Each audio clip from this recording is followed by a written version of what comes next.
Tonight on KGW News, break-ins take their toll on another local business.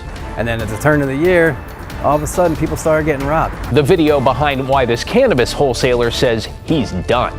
Plus, we're looking at, possibly closing within a year or two. The local toy store is dealing with a rough reality as the president once again hikes tariffs on China. Is that toy going to be now $15 going to $30?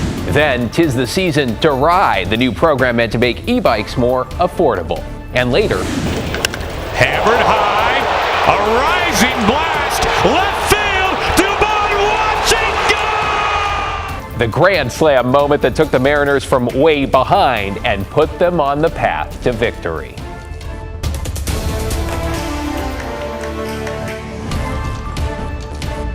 Thanks for joining us. I'm David Mulco. We begin at 11 with what authorities are calling a terrifying crime with a woman attacked in her bed after a stranger hopped fences and balconies, they say, then broke into her home. Alma McCarty's in the newsroom after speaking with police and with neighbors. Alma? David, Portland police tell me that this is a real nightmare scenario, one they say is extremely rare but incredibly traumatic for the victim involved.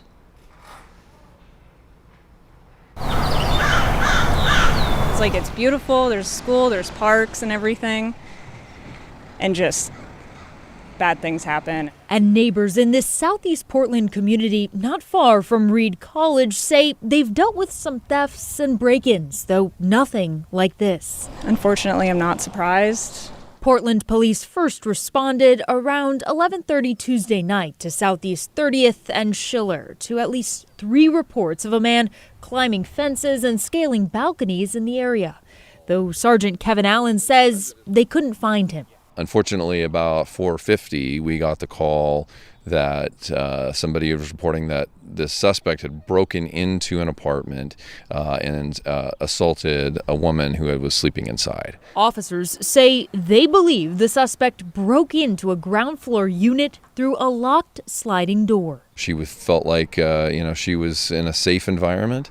And just unfortunately, this is one of those really terrible scenarios where somebody took advantage of that safety and victimized her.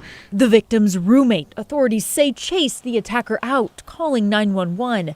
Police arresting the suspect, 39-year-old Michael Lynn Moore Jr., shortly after. Moore now faces sexual assault and burglary charges, in addition to an unrelated trespassing charge. We're going to work with our partners at the district attorney's office to make sure that he is convicted and faces accountability for this. Portland police say the victim again did nothing wrong here. They are asking everyone, however, to stay vigilant and encouraging extra locks and alarms, and for sliding glass doors using a dowel to prevent anyone from opening it from the outside. David? Thanks, Alma. Appreciate your reporting on that tough story. All right, now to tragedy in Cornelius, where the Washington County Sheriff's Office has now identified the mother and her 3 young children found dead in their home. They are 37-year-old Hong Fong Lei, along with a boy and 2 girls ages 7, 5, and 2. You can see them listed here on your screen. The Forest Grove School District confirming the 2 oldest children were students at Cornelius Elementary, just a block or 2 away. Today we heard from a neighbor who dropped off flowers on the family's porch. I saw the kids a few times when they would go to school and when the mom would pick them up. Sometimes they'd be playing around here. Just a normal family. Authorities say someone discovered their bodies on Tuesday and called 911. Anyone with information should call the Washington County Sheriff's Office. To get you caught up on tonight's other headlines now, more tragic news tonight. A teenage snowboarder died at Mount Bachelor Ski Resort this morning after he crashed into a tree. The Deschutes County Sheriff's Office says the 13-year-old from Anacortes, Washington, was wearing a helmet at the time. Ski Patrol was dispatched and tried to save his life. This is the second fatal accident at the resort in less than a month. A skier from Seattle also died after he fell into a tree well. In Harney County, deputies and volunteers are searching for a Klamath Falls woman who has been missing for 6 days. 29-year-old Kaylee Burt was reported missing last Friday after she left for a road trip to Iowa. Authorities say she was last seen at the Fields General Store on State Route 205, and her car was found abandoned in the area. And the Trump administration has canceled visas for even more international students in the Northwest. Today we learned 10 students at Oregon State have had their visas terminated. That's after we learned 3 more University of Oregon students had their visas revoked, bringing the total there to 7. Portland State telling us so far none of their students or recent graduates have been affected. We'll keep you posted. Okay, let's talk about the weather impact now with a live look outside on this Wednesday night on a day where we got a break from the showers, though the only question this time of year is for how long. Chief Meteorologist Matt Zaffino here with the answer in your first forecast. Hey there, Matt. Hey, David. Yeah, not too much longer regarding that break. You can see on Doppler radar, there's already rain showing up off the Washington coast. But you know what? A good part of the day tomorrow will be rain-free. Certainly in the morning hours, we don't have to worry about it. Outside right now, it's 57 and it's partly cloudy. The moon's been out. It's actually a really pleasant night and fairly warm. Temperatures around the region, though, it's already down to 48 in Hillsborough, 48 in Scappoose, and around the state, 50 at North Bend, 54 Eugene, 45 in Pendleton. So nothing too unusual for this time of the year. Tomorrow morning, as I said, begins dry but cloudy. So good conditions for the morning commute or your morning run or walk. Still cloudy and not raining at noon, but it will be raining at 5 o'clock. We'll make it into the 60s. Notice the sunset now approaching 8 o'clock, 7:51 for tomorrow. Hey, this is what it looked like up at Timberline Lodge today. The clouds are thickening. They were lowering as they usually do ahead of an incoming storm, and that's what we have. So rain coming in late tomorrow. It'll be cool on Saturday, but the warm-up begins on Sunday. We'll show you how warm for how long a little later. David? Definitely intrigued by that. Thanks, Matt. New tonight, the owner of a cannabis wholesale business says he is shutting down, citing multiple break-ins and dangerous conditions. Catherine Cook is here with his story. Catherine? Well, David, he says the problem is twofold: an oversupply of cannabis driving the prices way down, and a continuous string of break-ins in dispensaries, many of them violent.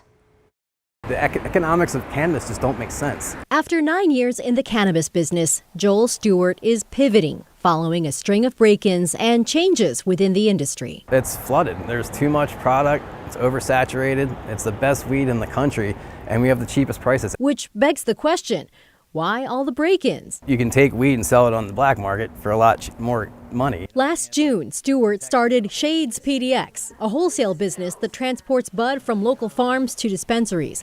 Despite economic challenges, he made a go of it. And then at the turn of the year, all of a sudden people started getting robbed. So we got hit twice. Security video shows crooks raiding the Southeast Portland warehouse.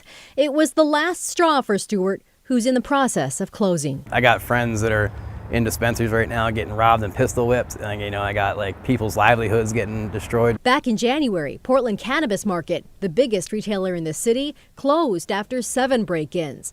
All told, CEO Corey Turner said it cost them $1.5 million in lost product and damage. So I'm stepping out away from the business because this is not sustainable for me and my family. You can come out now with your hands up. During the final break-in at the market, police arrested this suspect, but dispensary owners say slow police response times don't often lead to arrests.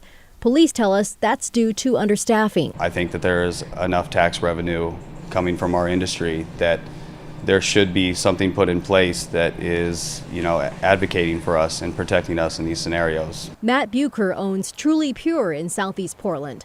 In December, a group of people robbed this dispensary, assaulted an employee, and put a gun to his head. Yeah, sick to our stomachs. All of it weighs heavy on Stewart. He says he got into the business to help people. It's like the soul of cannabis is gone.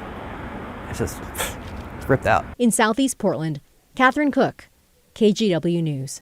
The soul of cannabis is gone. It's not just the Portland Metro, with cannabis shops in the Seattle area also getting hit hard. A shop owner in Redmond taking matters into his own hands after this. He says he was hit by burglars 6 times in the last year and a half. You see the vehicles trying to break through. Logan Bowers is the owner of #Cannabis. So early last year, he asked the city if they'd let him install heavy poles like this in the ground to make it harder to get in, following all those smash and grabs. He says the city doesn't allow that. Instead, they added those planter boxes, which Bauer says the criminals rolled away in order to break in again. The city says it is now looking into allowing those barriers or installing concrete benches.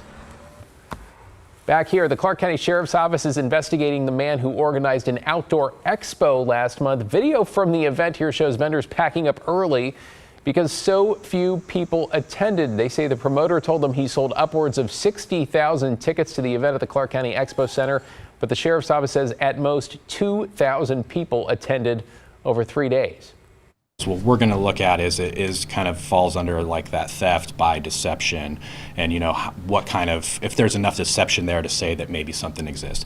Ultimately, that'll be up to the prosecutor's office to decide whether or not that we have enough there to do, but we'll work with them as we go forward. 60,000? 2,000, right? By the way, the sheriff's office even paid for a booth to do recruiting at the event. Instead, they mostly heard from disgruntled vendors. Along with potential criminal charges, the promoter could face lawsuits.